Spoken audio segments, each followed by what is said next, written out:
Voyager, o seu passaporte para as eras mais fascinantes da história. Com o professor Jorge, prepare-se para mergulhar em batalhas épicas. Ideias transformadoras e personagens que marcaram o mundo. Respire fundo, porque o passado vai te encontrar agora.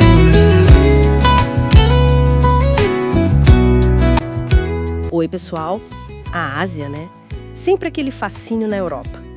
Terras de riqueza, exotismo, sedas, porcelanas, especiarias valiosíssimas.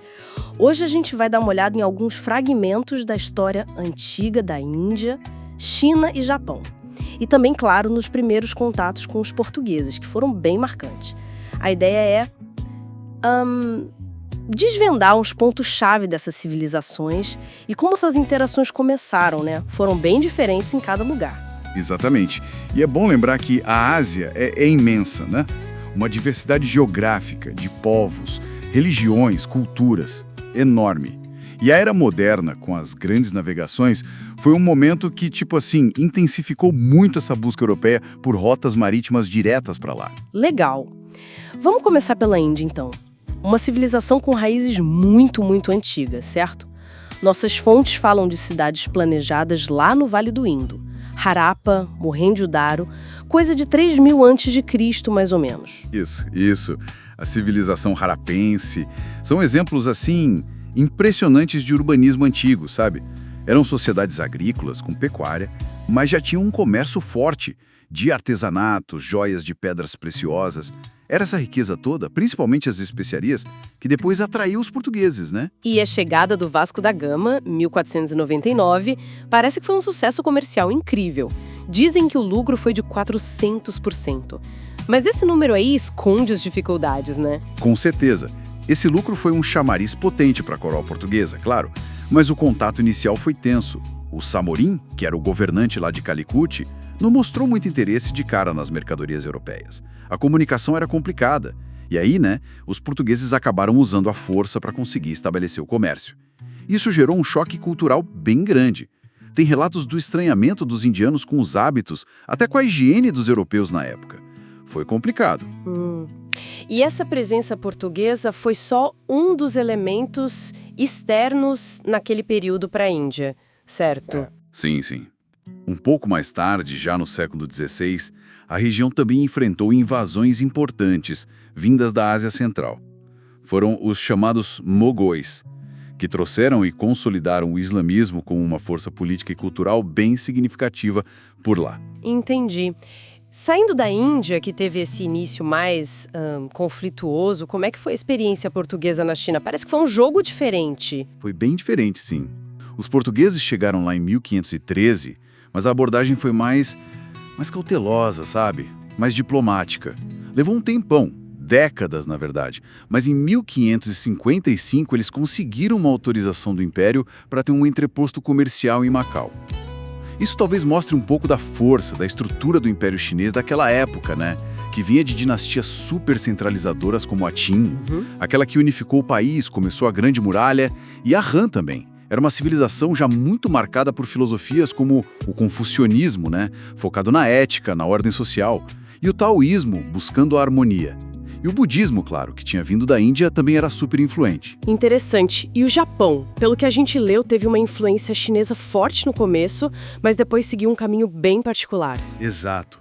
Depois dos primeiros clãs e de umas tentativas de centralização inspiradas na China, como as reformas Taika, lá por 676, o Japão trilhou um caminho bem próprio com a ascensão dos samurais e a consolidação de um sistema feudal bem característico. Nesse sistema, o poder mesmo ficava com os shoguns, os comandantes militares, apoiados pelos daimyos, que eram os senhores de terras poderosos. O imperador continuava lá, uma figura simbólica e importante, mas o poder de fato era mais descentralizado. E a chegada dos portugueses no Japão foi quase sem querer, Um acidente. Foi sim. Em 1543, um navio que ia para a China foi desviado por uma tempestade e acabou parando na ilha de Tanegashima. mas o impacto foi rápido e grande. Os portugueses logo viraram comerciantes importantes, trocando prata, cobre, espadas japonesas por seda, ouro da China e introduziram não só mercadorias, mas também as armas de fogo e o cristianismo, com os missionários jesuítas. Mas essa abertura toda não durou muito, né? Como é que essa história terminou? No começo teve uma certa tolerância. Alguns daimyos até se converteram. Mas aí o shogunato Tokugawa, que assumiu o poder no início do século XVII, eles queriam unificar o país, garantir estabilidade a todo custo. E passaram a ver a influência estrangeira e o cristianismo como ameaças, sabe? Ameaças ao controle deles. Isso levou a uma política de perseguição e, por fim, à expulsão da maioria dos estrangeiros lá por 1635. O Japão se fechou para o mundo por mais de 2 séculos. Uma política de isolamento conhecida como sakoku. Tinha raras exceções, muito controladas. E é interessante que o shintoísmo, a religião nativa japonesa, politeísta, ela coexistiu com o budismo e resistiu bem a essa influência externa toda. Poxa, que panorama! 3 gigantes asiáticos, 3 histórias milenares e 3 respostas muito, muito diferentes a esse primeiro contato mais forte com os europeus. Exatamente. A gente viu na Índia um choque cultural e comercial inicial marcado pela força. Na China, uma negociação diplomática mais longa, calculada, e no Japão uma abertura inicial que depois virou um fechamento drástico, né? Duradouro. Fatores como a estrutura política de cada lugar, a percepção da ameaça externa, os objetivos de cada lado, tudo isso moldou esses encontros de formas bem distintas. Fica mesmo a reflexão. O quanto será que essas primeiras impressões, essas interações lá de trás, esses encontros e desencontros de séculos, o quanto disso ainda ecoa hoje nas percepções, nas relações entre o Ocidente e essas nações asiáticas?